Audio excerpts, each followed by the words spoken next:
Hello दोस्तों, आप सभी का स्वागत है इसके टेक्निकल क्लासेस में। तो चलिए दोस्तों, एक नए सेशन में आप सभी का स्वागत है। और आज का जो क्लास होगा दोस्तों, ये क्लास नंबर 12वां होगा। ठीक है, अगर इससे पिछला वाला वीडियो अगर आप लोग नहीं देखे हैं तो प्लेलिस्ट में जाकर के चेक कर लीजिए, वहाँ से आप लोगों को सारा वीडियो नंबर बाय मिल जाएगा। और साथ ही साथ बता दूं दोस्तों, अगर इस क्लास का पीडीएफ आप लोग चाहते हैं तो डिस्क्रिप्शन में लिंक है व्हाट्सएप ग्रुप का, आप लोग उसको ज्वाइन कर लीजिए, वहाँ से आप लोगों को ये पीडीएफ मिल जाएगा। तो चलिए आज का सबसे पहला प्रश्न से स्टार्ट करते हैं। पहला प्रश्न दिया है कि इंडक्शन हीटिंग करंट पेनिट्रेशन की गहराई किसके अनुपात है, यानी कि पेनिट्रेशन की बात कर रहा है। किसका? तो पेनिट्रेशन की बात कर रहा है। और पेनिट्रेशन का जो गहराई होता है दोस्तों 1/, में रूट के अंदर एफ होता है। ठीक है, 1/, में रूट के अंदर एफ होता है। और ये प्रश्न दोस्तों जो है बिहार पीसीएल, ठीक है, इसको BSPSCL कहते हैं। और ये प्रीवियस पेपर में प्रश्न पूछा हुआ है। और सोल्डरिंग आयरन से मात्र एक प्रश्न पूछा था यानी कि पिछला पेपर में। हो सकता है इस बार यानी कि इससे ज़्यादा प्रश्न पूछ दे। तो सोल्डरिंग आयरन का काफ़ी इम्पोर्टेंट जो है प्रश्न आप लोगों के बीच जो है लेके उपस्थित हैं। तो आप लोग वीडियो में इन तक जरूर बने रहिएगा। अगला प्रश्न पे चलते हैं। अगला प्रश्न दिया है निम्नलिखित में से कौन सा हार्ड शोल्डर है। किसका बात कर रहा है? देखिए, शोल्डर दो प्रकार का होता है, ठीक है ना। शोल्डर की अगर बात किया जाए दो प्रकार का होता है। एक नर्म शोल्डर होता है। कौन होता है भाई? तो एक नर्म शोल्डर होता है और एक जो होता है वो हार्ड शोल्डर होता है। ठीक है, एक जो होता है हार्ड शोल्डर होता है, एक नर्म शोल्डर और एक हार्ड शोल्डर होता है। नर्म शोल्डर की अगर तापमान की बात किया जाए तो 450 डिग्री सेल्सियस से कम होता है। कितना? 450 डिग्री सेल्सियस से कम होता है। हार्ड शोल्डर जो है वर्क करता है 450 से ऊपर, 450 से ऊपर और 850 प्लस के आसपास से 850 के आसपास तक ये काम करता है। अब रही बात कि इसमें जो हार्ड शोल्डर का जो कम्बिनेशन होता है उसमें तांबा, ठीक है, और प्लस में यानी कि सिल्वर का, कॉपर और सिल्वर का क्या होता है तो उसका यानी कि ये जो प्रकार है हार्ड शोल्डर का है, यानी कि तांबा और चांदी जो है हार्ड शोल्डर का प्रकार है। और ऑप्शन डी में दिया है तांबा और चांदी। तो राइट आंसर की अगर बात किया जाएगा तो ऑप्शन इसका डी सही हो जाएगा। ठीक है, चलिए अगला प्रश्न पे चलते हैं। अगला प्रश्न है कि सोल्डरिंग आयरन की बिट बनी होती है। किसका बात कर रहा है भाई? तो सोल्डरिंग आयरन का यानी कि बिट की बात कर रहा है। तो सोल्डरिंग आयरन का अगर बिट की अगर बात किया जाएगा तो ये कॉपर का बना होता है। किसका? कॉपर का बना होता है। और कॉपर का इसलिए बना होता है क्योंकि कॉपर का गलनांक की अगर बात किया जाए तो 284, ठीक है ना, कितना? तो 284 डिग्री सेल्सियस तक क्या होता है, इतना डिग्री सेल्सियस तक ये तापमान को सहन कर सकता है। इससे कम पे जो है बाद बाकी जितना पदार्थ है वो गल ही जाता है। तो फिर इसीलिए इसका हम प्रयोग करते हैं कि क्योंकि इसका जो ताप गुणांक है ज़्यादा होता है। ठीक है ना। अब रही बात की तांबा की जो दिया हुआ है ऑप्शन डी में दिया हुआ है। ठीक है, टीन की बात किया जाए तो टीन का ताप गुणांक कम होता है, इसलिए इसका प्रयोग में नहीं लेते हैं। ठीक है, स्टील की और पित्तल का भी प्रयोग में नहीं लिया जाता है। अगला प्रश्न पे चलेंगे। अगला प्रश्न दिया है गैल्वेनाइज्ड आयरन के शोल्डर के लिए निम्नलिखित में से कौन सा फ्लक्स सबसे उपयुक्त है। देखिए, प्रश्न इससे भी बनता है कि गैल्वेनाइज्ड आयरन की बात है, ठीक है ना। और गैल्वेनाइज्ड आयरन के लिए मेनली रूप से यानी कि शोल्डर का जो प्रयोग किया जाता है दोस्तों वो पैराफिन मोम का प्रयोग करते हैं। किसका? पैराफिन यानी कि मोम जो होता है उसका प्रयोग हम करते हैं किसके लिए? तो गैल्वेनाइज्ड आयरन के लिए। और पैराफिन मोम जो दिया हुआ है वो ऑप्शन डी में है। करेक्ट आंसर की बात किया जाए तो ऑप्शन इसका डी सही हो जाएगा। अगला प्रश्न पे चलेंगे। अगला प्रश्न है ब्रिजिंग में प्रयुक्त एस्पेल्टर सामान्यतः डैश का बना होता है। ठीक है, यानी कि एस्पेल्टर जो होता है वो किसका बना होता है? तो एस्पेल्टर की अगर बात किया जाएगा तो ये जो बना होता है दोस्तों कॉपर, ठीक है, और बेस एंड चांदी का मिश्रण होता है। ठीक है, सिल्वर का क्या होता है? मिश्रण होता है। कॉपर बेस और चांदी का मिश्र धातु से बना होता है। ऑप्शन डी में दिया है। करेक्ट आंसर की बात किया जाएगा तो ऑप्शन इसका डी सही हो जाएगा।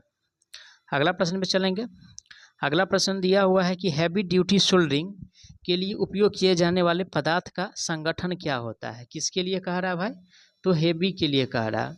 और हैवी ड्यूटी सोल्डरिंग के लिए मेनली रूप से जो प्रयोग करते हैं उसमें अगर टीन की अगर बात किया जाएगा तो टीन का जो होता है वो 50% रखा जाता है, और अगर लेड की अगर बात किया जाएगा तो इसे भी 50% ही रखा जाता है, और 50% का कॉम्बिनेशन होता है, जो कि ऑप्शन सी में दिया है। तो राइट आंसर जो होगा दोस्तों ऑप्शन इसका सी सही हो जाएगा।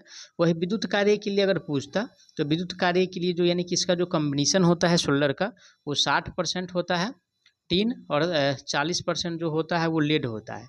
कहीं कहीं आपको यानी कि 63% टीन दिखा रहेगा और 37% जो है यानी कि लेड रखा दिया रहता है, तो उसके लिए घबराना नहीं है, ठीक है ना। इसका जो राइट आंसर हो जाएगा वो सी हो जाएगा, ठीक है ना। अगला प्रश्न दिया है कि आर्किंग अवधि के दौरान धारा प्रवाह इस पर निर्भर करता है। किसके लिए कह रहा है भाई, तो आर्किंग के लिए कह रहा है। और आर्किंग अवधि के लिए यानी कि धारा का जो प्रवाह होता है वो किस पे डिपेंड करता है, तो आर्किंग के लिए जो होता है वो आर्क रेसिस्टेंस पे ही, ठीक है ना। आर्क का जो रेसिस्टेंस होता है उस पे ही क्या होता है, तो निर्भर होता है, डिपेंड होता है। तो आर्क प्रतिरोध जो दिया हुआ है ऑप्शन ए में दिया है। करेक्ट आंसर की बात किया जाए तो ऑप्शन इसका ये सही हो जाएगा। आर्द्रता पे कोई डिपेंडेंट न है, ना आर्द्रता पे डिपेंड है, ना दबाव पे डिपेंड है। नेक्स्ट प्रश्न दिया है कि संवेदी सरल तापन प्रक्रिया के दौरान सापेक्ष आर्द्रता डैश है। ए में कह रहा है शून्य रहती है, बी में कह रहा है समान रहता है, और सी में कह रहा है घटती है, डी में कह रहा है बढ़ता है।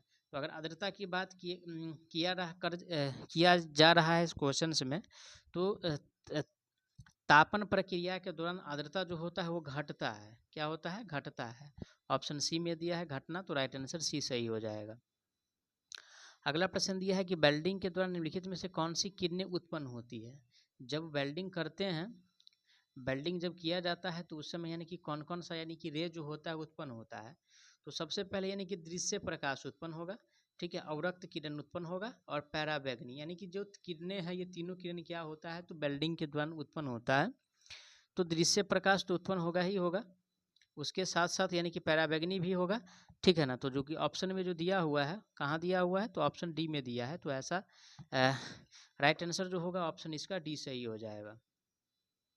अगला प्रश्न है कि डीसी आपूर्ति द्वारा आर्क वेल्डिंग के मामले में आवश्यक न्यूनतम और अधिकतम वोल्टेज क्या है। आर्क वेल्डिंग का कह रहा है, ठीक है ना, आर्क वेल्डिंग का कह रहा है। और आर्क वेल्डिंग में देखिए अधिकतम वोल्टेज की अगर सीमा की बात किया जाए और न्यूनतम वोल्टेज की सीमा की अगर बात किया जाए, तो न्यूनतम वोल्टेज 50 वोल्ट है और मैक्सिमम वोल्टेज जो है 60 वोल्ट होता है।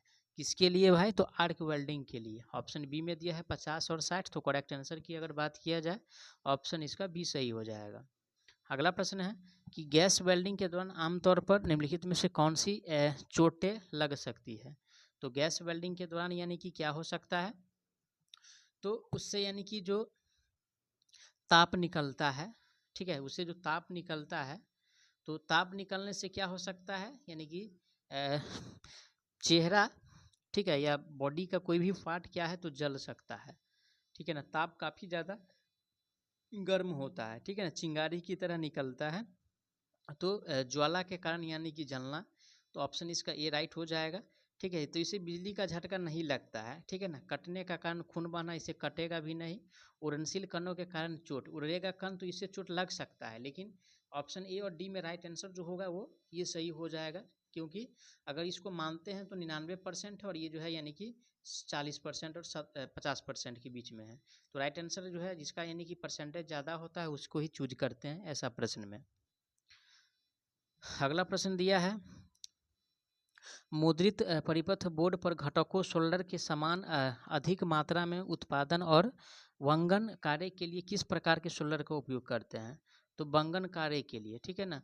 और वंगन कार्य के लिए जो सोल्डर का हम प्रयोग करते हैं, ठीक है ना, वंगन कार्य के लिए सोल्डर का जो प्रयोग किया जाता है उसे डीप सोल्डर कहते हैं। कौन सा, तो डीप सोल्डर कहा जाता है। और डीप सोल्डर की अगर बात किया जाए तो ऑप्शन किस में दिया है, ऑप्शन ए में दिया है डीप सोल्डर। तो राइट आंसर जो होगा ऑप्शन इसका ए सही हो जाएगा। तो आज का सेशन में बस इतना ही प्रश्न को देखेंगे। और बता दो दोस्तों, अगर आप लोग इस चैनल पे नए हैं तो चैनल को सब्सक्राइब जरूर कर लीजिएगा और वीडियो को जरूर शेयर कर दीजिए। तो चलिए मिलते हैं एक नए सेशन में, तब तक के लिए जय हिंद।